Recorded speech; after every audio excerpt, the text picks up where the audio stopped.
Tahan alustada sellest, et me hakkame rääkima vanadest meestest. Ja ma tahan hakatuseks lugeda oma luuletuse vanadest meestest. Minu ajal kogu elu olen ma mõtelnud, et vanad mehed olid Paul Ariste, Uku Masing, Gunnar Aarma, nemad olid vanad mehed.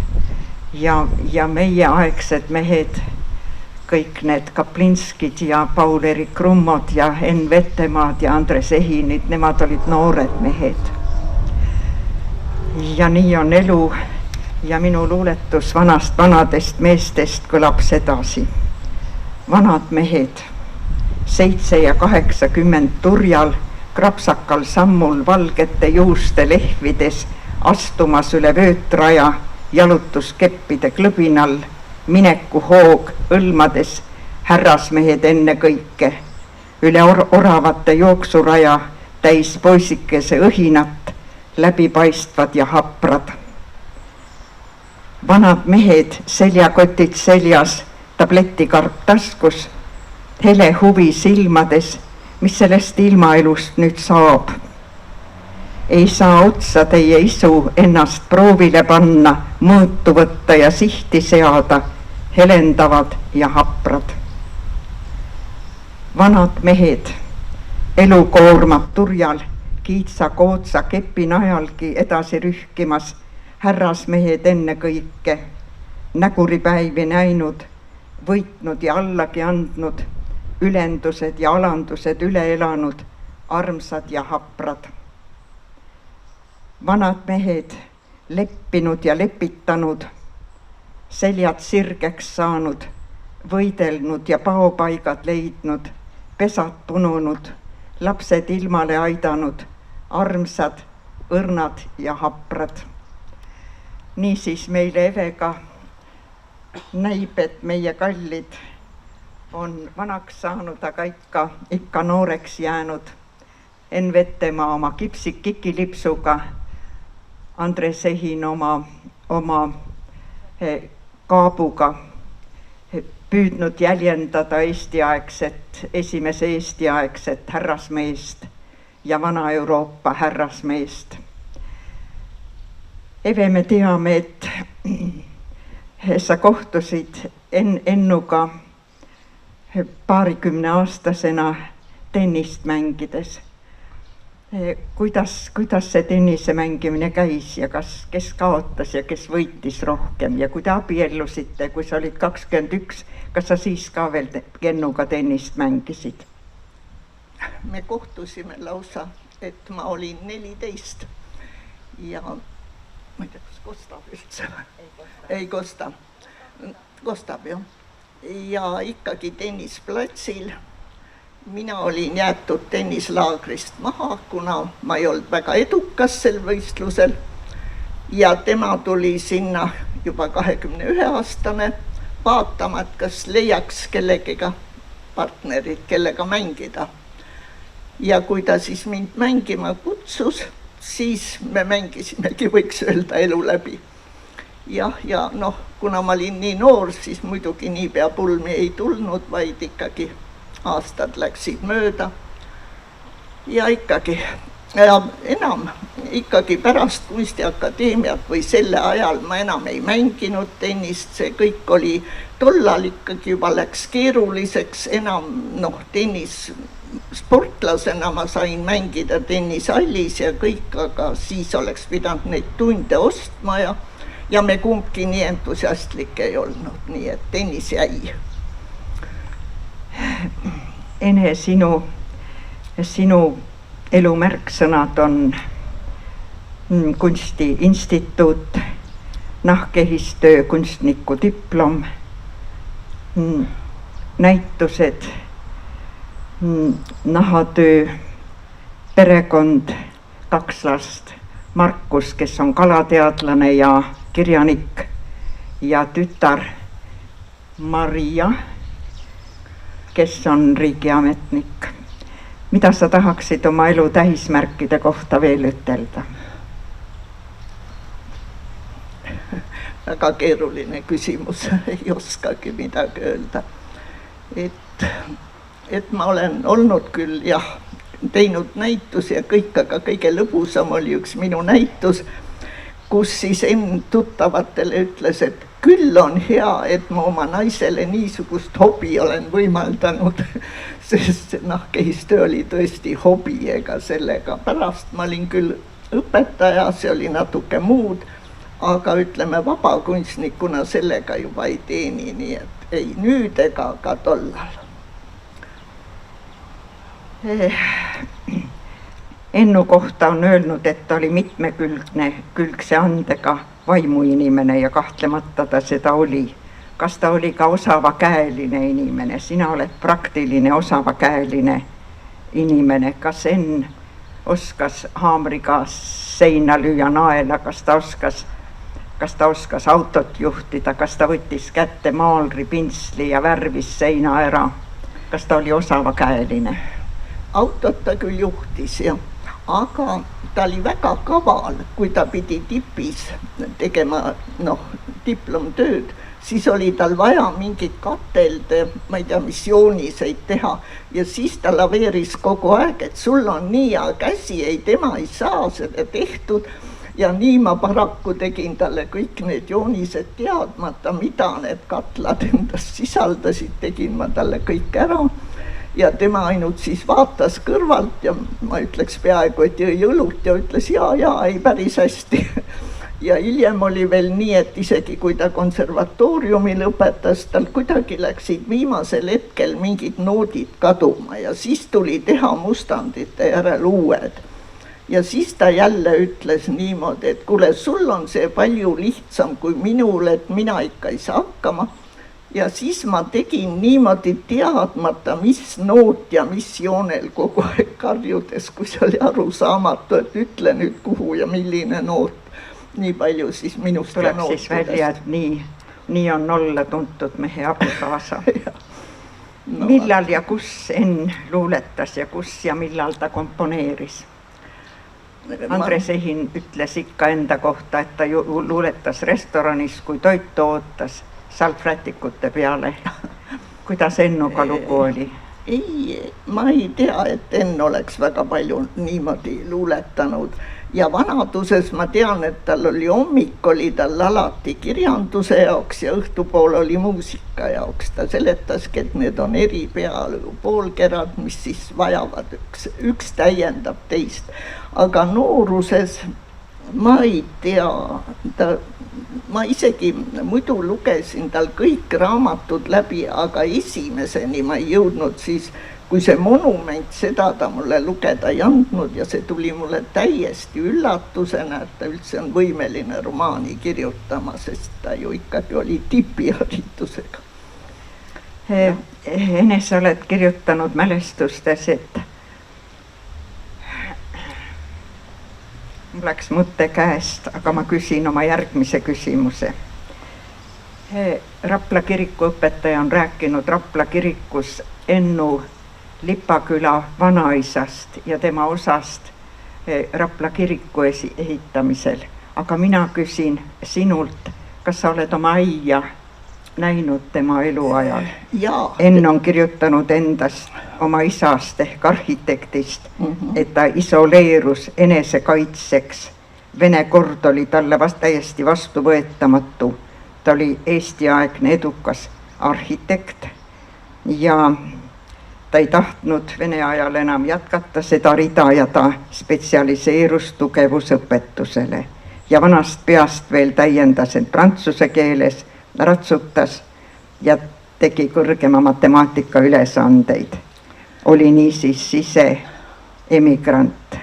Ja ei, temaga ma tutvusin küll ja juhtus veel nii, et ma pärast keskkooli ei saanud kohe kunstiakadeemiasse ja läksin Eesti projekti mõttes, et ma hakkan joonestajaks, aga seal joonestaja kohta ei olnud ja mind pandi direktori sekretäriks. Ja siis, kuna ma olin noor ja nagu uus hing seal jälle, siis ikka need arhitektid käisid kõik mult mingeid pabereid küsimas ja vahet pidamata uudistasid, et kes see uus ja noor on. Ja siis Ennu isa, kes töötas seal, hakkas väga jälgima, et keegi liiga palju ei tuleks sinna. Ja siis ma mäletan ühte pidu, kus mingi noore arhitektiga seal tantsisin ja ta küsis siis, kas võib koju saata. Ja ma siis lubasin ja siis läheme ja ikka kolmekesi Ennu isa kaasas.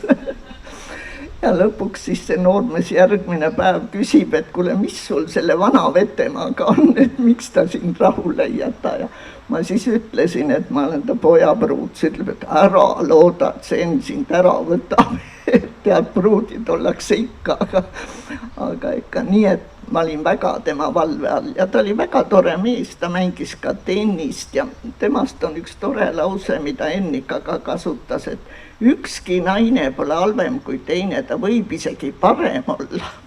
Eve, sa oled rääkinud, et Enn andis oma kirjatükke sulle üldiselt lugeda ja sina kritiseerisid ja mõnikord kritiseerisid üsna rangelt. Ja pärast seda Enn sulle enam ei andnud lugeda, siis ta avaldas ilma sulle lugeda andmata. Mida sa leidsid Ennu kirjatükkides kritiseerimisväärset? Mulle väga meeldis tema esimene Susanna. See oli päris tore ja Velta Otsus mängis seda ja mulle see tõesti meeldis ja lavastatud oli hästi. Aga siis ta kirjutas ka teise Susanna ja kui ma seda lugesin, ei olnud ma võib-olla ka kõige optimistlikumas meeleolus ja eks ma talle ütlesingi, et see ei kõlba sul kuskile või midagi umbes sellist, mille peale meil on toas suur puhvet 2,6 pikk ja päris kõrge rinnuni, võttis ta ja viskas selle oma teose siis sinna puhveti taha. Ja siis, kui teatrist helistati ja öeldi, et te lubasite ikka tuua selle näidendi, siis Enn ütles, et pöörduge mu naise poole. Siis ma pidin leidma paar meest, kes nihutasid puhveti ja sain aru, et inimesele ei tohi otse välja öelda. Ja kunstiõpetajana ma ka tean, et kõigepealt tuli kiita, et küll sa oled ikka kena ja hästi sul on tehtud ja siis võisid öelda väiksed vead, aga oma mehe suhtes ma sageli unustasin selle ära ja läksin nagu tank peale. Eve, minul on Andres Ehiniga täpselt sama kogemus, täppi pealt. Aga ma tahan sult nüüd küsida, et missugune on Ennu luuletuste hulgas sinu lemmikluuletus? Kas sul on oma lemmikluuletus? Sa oled mulle tunnistanud, et üks on, aga sa ütlesid mulle telefonis, et sul on teine veel. Ja ma küsin sinult, kas ma tohin selle esimese, mis sa mulle andsid, kas ma tohin selle ette lugeda? Kuna see on avaldatud, see ei ole mingi saladus, siis tema luulekogus, siis võib seda muidugi lugeda. Selle pealkiri on Armsamale. Ma tulen su juurde mööda taevaseid radu, kus tähti on sadu. Ma tulen su juurde mööda taevaseid teid, kus tähti on tuhandeid. Ma tulen su juurde mööda uusi taevaid ja maid, kus tähti on miljoneid. Ma ootan neid taevaseid retki, ma ootan neid ülevaid hetki. Ma tulen öösel ja tasa hiljukesi, et saaks olla sinuga kahekesi aegade algusest ajastu otsani. On see väga ilus, aga sa ütlesid, et sul on teine lemmikluuletus ka. Just see ikkagi oligi see teine, mis ma mõtlesin. Aga selle luuletusega oli niisuke imelik asi, et Enn oli juba 7 aastat surnud. Ja ma olin ta materjale küll vaadanud, aga ka ära visanud, nagu ikka lõpmatuseni ei saa kõik arvutis trükitud asjad seista.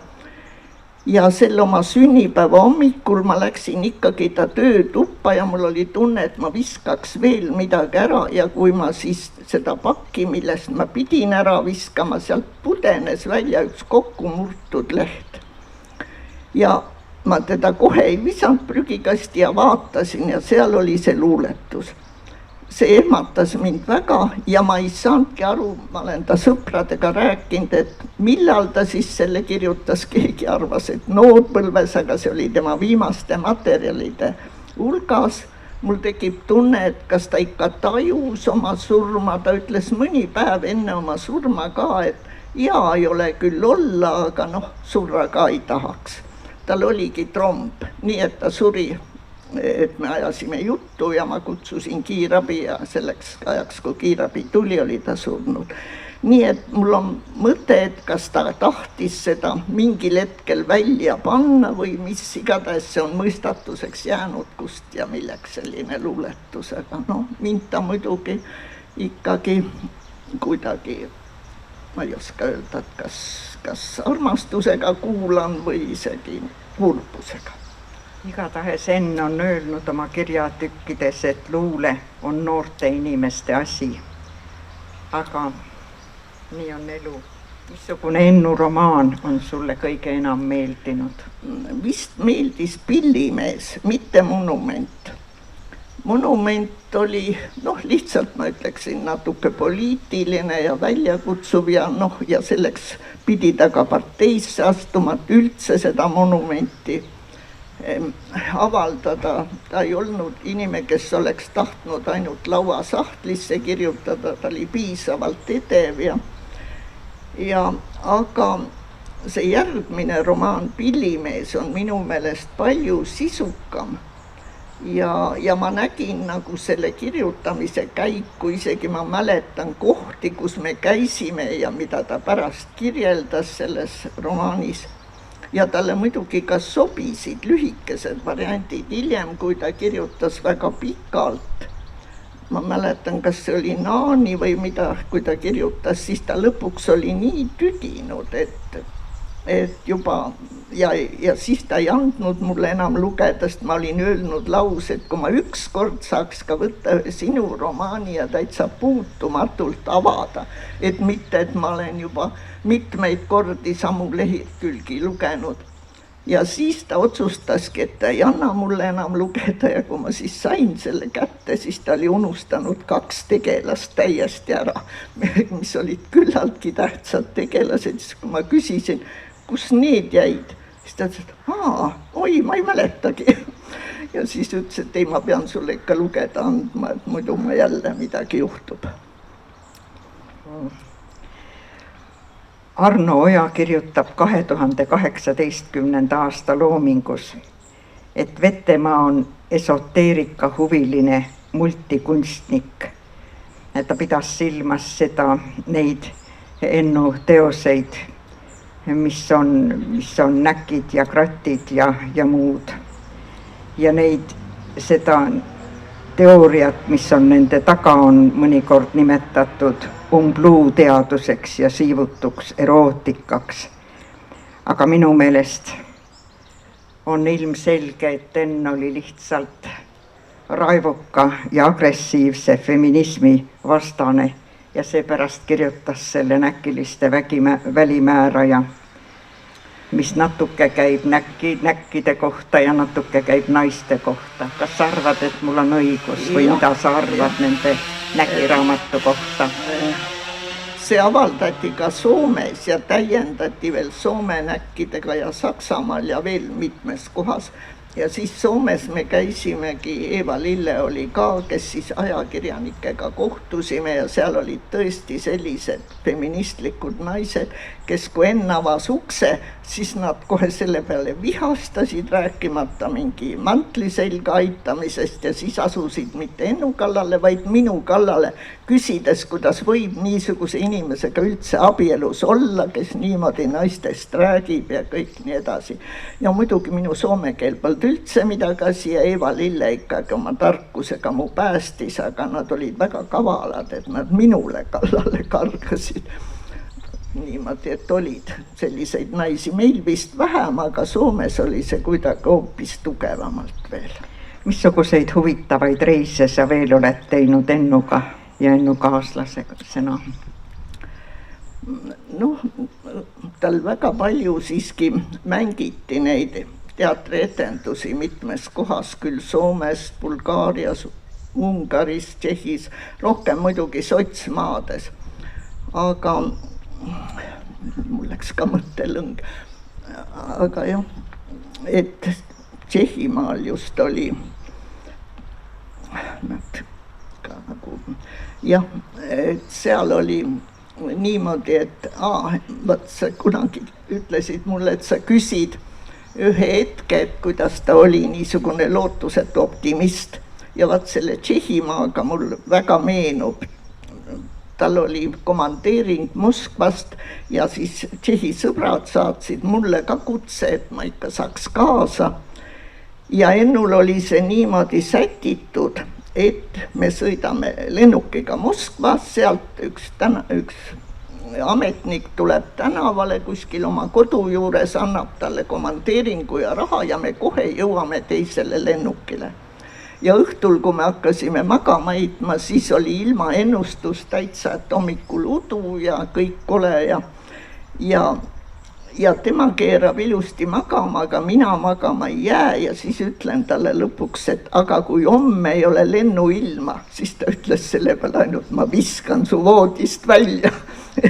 Keeras selja ja magas edasi, aga järgmine hommik läkski kõik, kuigi oli udune, siiski udu ajus ja kõik läks täpselt tema plaanide järel ja üldse ma vaatasin elus, et mina muutusin kogu aeg negatiivsemaks, sellepärast et ma sain aru, et ta ei raja oma optimismi üldse mingile kindlale asjale, vaid ta lihtsalt on ja mulle ei tundunud, et inimesel saab kogu aeg vedada, aga tal vedas. Sa oled oma kirjatükis ütelnudki, et Enn oli lootusetu optimist. Ja ühe näite sa nüüd juba tõid, kus ta ütles, et ta viskab su voodist välja, kui sa ennustad, et homme pole lennuilma. Kas sul on veel mõni näide, kuidas Enn oli lootusetu optimist või lootust andev optimist? Noh, neid näiteid ilmselt oleks rohkem, aga mitte nii tõsiseid. Ma tean, et me vist oli Bulgaariasse, pidi takso tulema ja siis ikkagi taksot ei tulnud, nagu selgus siis järgmine päev mu lastele teatati, et takso tuleb.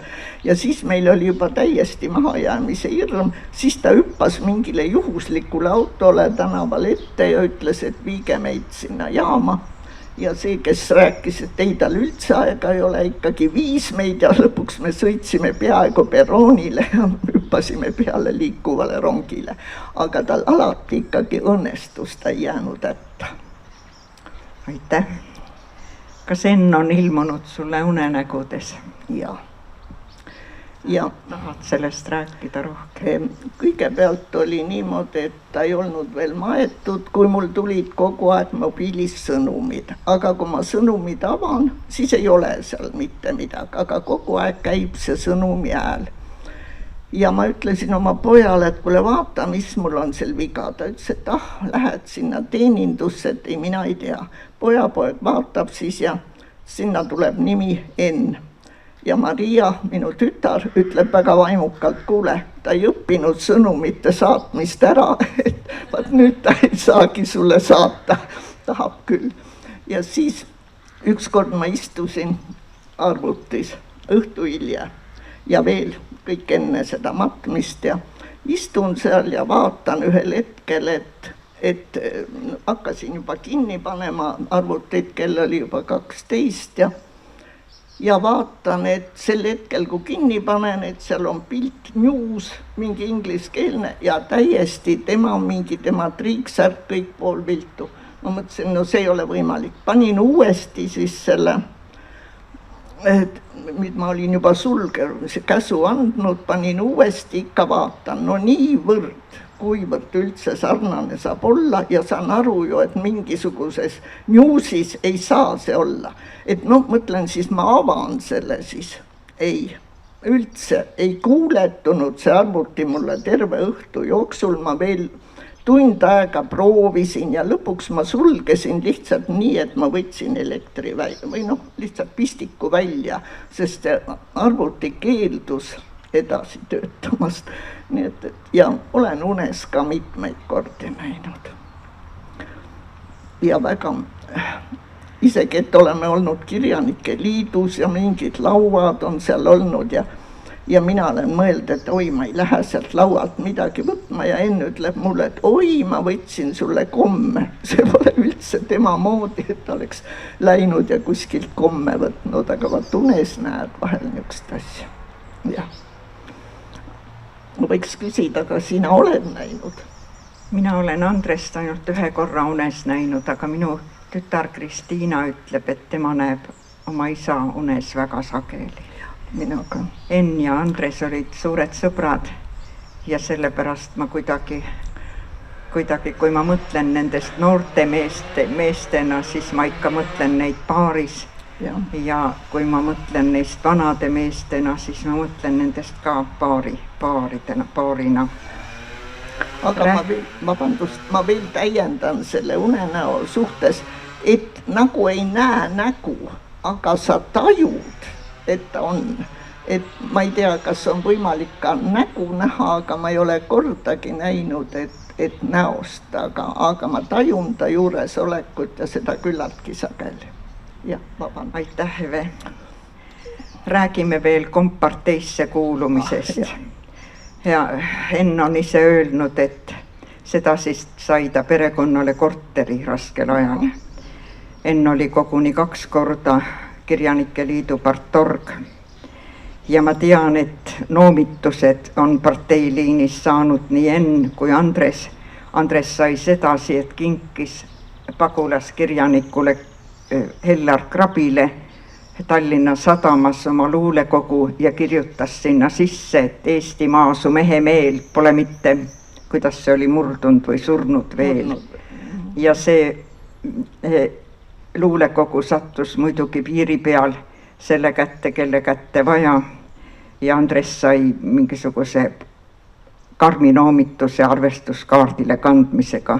Ja sa ütlesid, et Ennul oli midagi taolist. Enn kutsus partei koosolekule Vello Salo ja muidugi see ei jäänud ja koosolek oli väga rahvarohke, mitte ainult parteilased, vaid kõik, kellel oli võimalus ja tahtmine kohtuda. Nii et see oli teada, et see ei jää karistused, aga midagi. Ta ütles küll, et kõige toredam oleks, kui ta partei sekretäri ametist lahti saaks, aga seda muidugi talle ei võimaldatud, nii et karistusega pidi edasi teenima. Andres rääkis mulle mõnikord, et need Kirjanike Liidu partei koosolekud olid enamasti vägagi vaimuvalged. Seal käisid igasugused huvitavad esinejad ja 2 aastat enne Nõukogude Liidu kokkukutsumist tuli Andres Tallinnast tagasi ja ütles, et kõrged majandusteadlased käisid neil partei koosolekul esinemas ja rääkisid, et Nõukogude Liidu majandus on nii kehvas seisus, et paar aastat peab see impeerium veel vastu ja rohkem ei ole talle aega antud.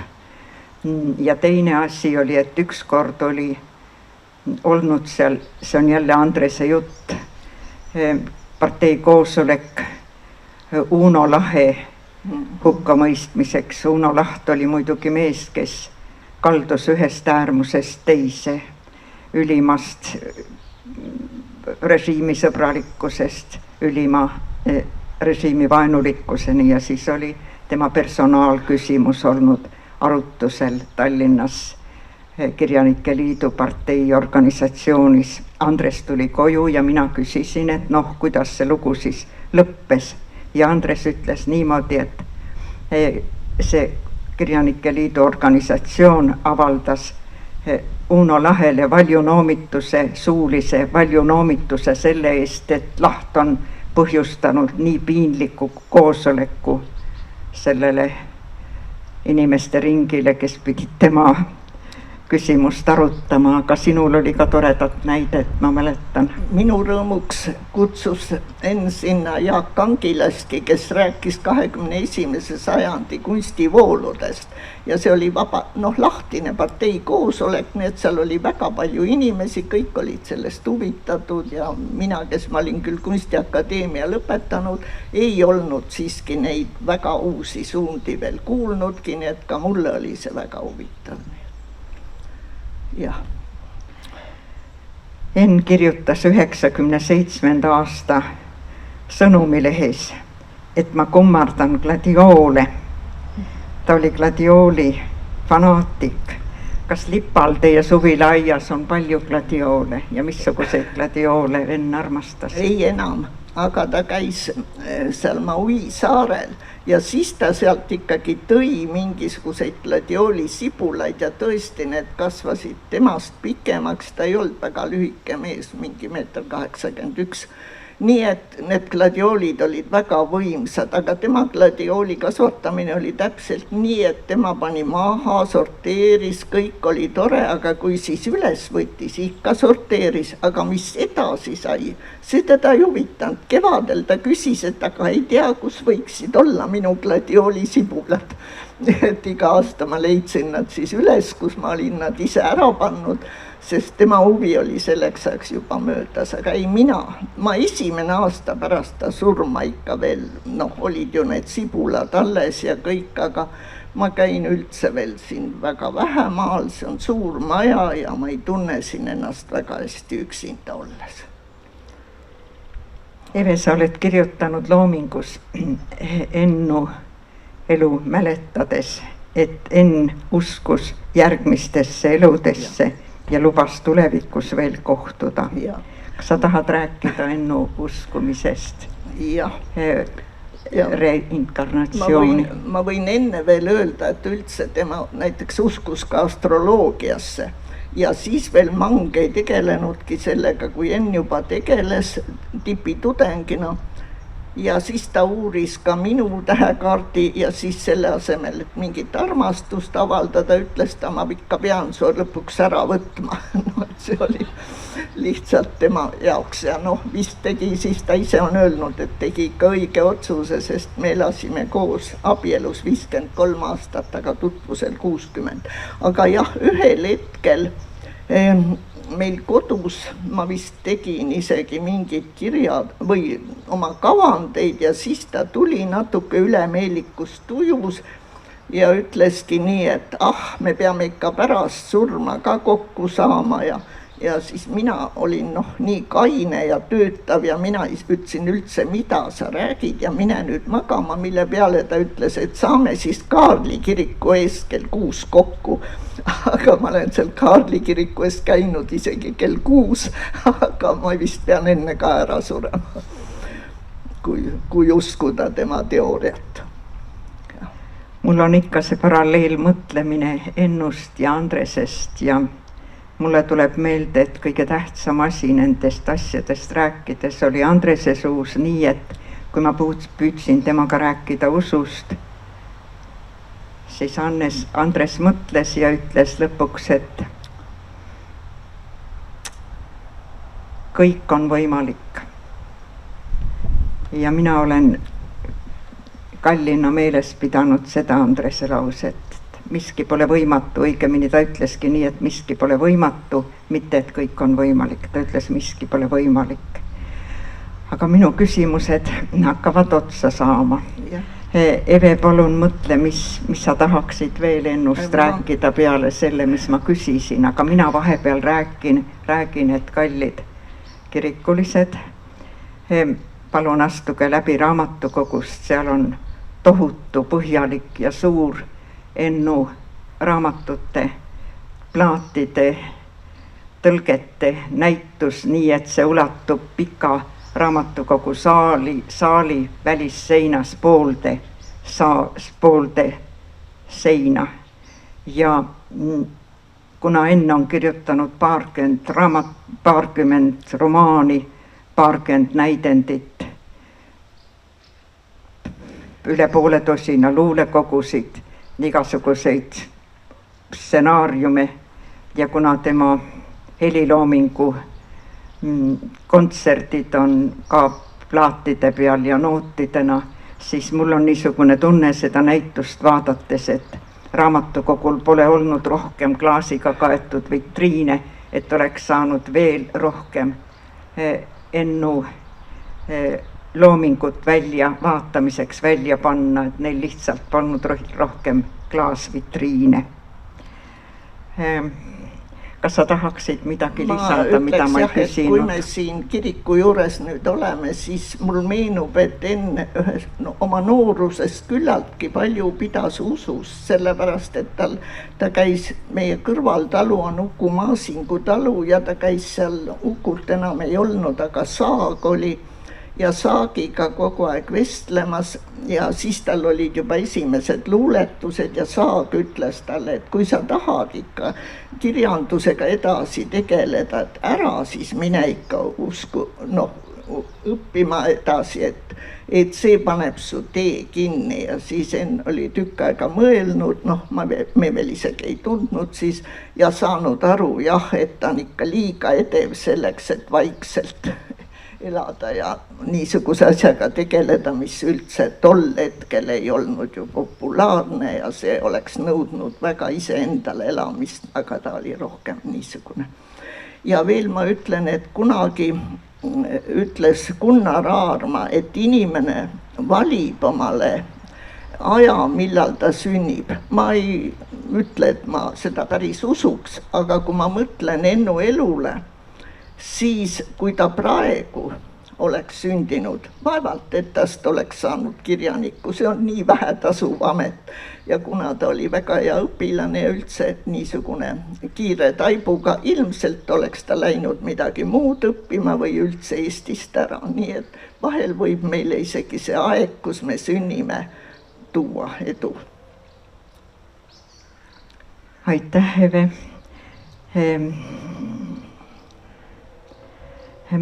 Ma palun nüüd, et proua Anne Kalf räägiks midagi, kuidas oli kohata Lipa küla peal kuulsat kirjanikku. Ja ma palun, et pärast Annet teie lugupeetud kirikulised küsite midagi Evelt, sest praegu on ainukordne võimalus. Tere, head kirikulised! Mina sattusin Lipa külla 75. aastal. Minul oli üks kolleeg, kes elas Vetemaadega ühes majas ja ma teadsin Vetemaa perekonnast ja nende seal käimisest, teadsin Ennu ema, aga väga tihedalt ma teda ei näinud ja temaga nooremast peast ma ei suhelnud. Kuskil 90-ndatel, kui ma tegin oma Tallinna Ülikoolis diplomitööd, siis minu diplomitöö teemaks oli kirjanduslooline Raikküla ja siis ma võtsin oma julguse kokku ja läksin austatud kirjaniku härra juurde ja tegin temaga intervjuu ja minu diplomitöös on need jutud, mis Enn on ise oma raamatus Üle õla pilguheit kirjeldanud ja rääkinud, need on ka minu diplomitöös olemas, sest Enn nendest kõikidest rääkis ja täpselt samamoodi on seda materjali ka mees nagu saksafon, mille on koostanud intervjuude põhjal Jaak Urmet ehk kirjaniku nimega Wimberg, siis üsna palju nendest asjadest on tuttavad. Hiljem loomulikult sai Vetemaade pere juures ka maal käidud, aga töökat inimest, kes terve hommiku otsa kirjutab, ei ole ju ka mõistlik tülitamas käia. Nii et, aga Enn oli meie küla inimestele kõikidele teada, inimesed armastasid teda ja praegugi me tagantjärele ütleme ikka, et Vetemaa pere, kõigepealt Vetemaa vanad ja siis muidugi Eve ja Enn ja nende lapsed on ikka Lipa küla elanikud. Nii et selles mõttes, kui vaadata Ennu loomingut, siis Ennu loomingus on üsna palju selliseid kohti, mida Lipa küla inimene loeb ja ära tunneb, mida ta sealt leiab. Eriti muidugi Mööbiuse lehes, kus ta on hästi palju nagu kirjutanud oma vanaisast ja oma lapsepõlvest on seal väga palju juttu. Aga on ka selliseid huvitavaid, toredaid luuletusi, kus üks eid muudkui sõtkub ja sõtkub rattaga ja sõidab mäest üles, nii et selliseid Lipa teemasid tuleb sealt igal juhul väga palju tema loomingust välja. Nii et ja kui üldse vaadata, siis lõpust, raamatute lõpus, kus on kirjutatud, kus ta on loonud selle loomingu, siis seal on ikka kirjas ta nimetab küll Raikküla, ta ei kirjuta Lipa, aga ta kirjutab Raikküla, sest toona ju oli see Raikküla vald ja Eesti Vabariigi ajal oli ta ka Raikküla vald. Nii et see oli suur asi tunda ja teada Ennu ja Evet. Ja nende lapsi muidugi. On tore, et Markus ikka ka aeg-ajalt meie kandis käib, kuigi tema tegemised ja toimetamised on praegu üle Eesti laiali, siis oli väga tore, kui NVTmaa juubeliaasta avamisel oli Markus kohal ja siis ta tuletas oma lapsepõlve asju väga meelde, mis ta on seal kogenud ja kus käinud, millised paigad kõik tuttavad on. Anne, kas sina oled kõik küsimused juba Evelt ära küsinud, mis sul üldse pähe on tulnud või on sul mõni veel jäänud küsida ja sa võiks seda praegu küsida? Küllap on palju asju küsida kindlasti, aga ma arvan, et Eve käib ikka aeg-ajalt Lipal ja siis, et ta ei peaks seal. Tore lugu on see, et talu nimi on Keskküla, aga asub Äärekülas ja seal, kus on küla keskus, seal on talu nimi Külaotsa.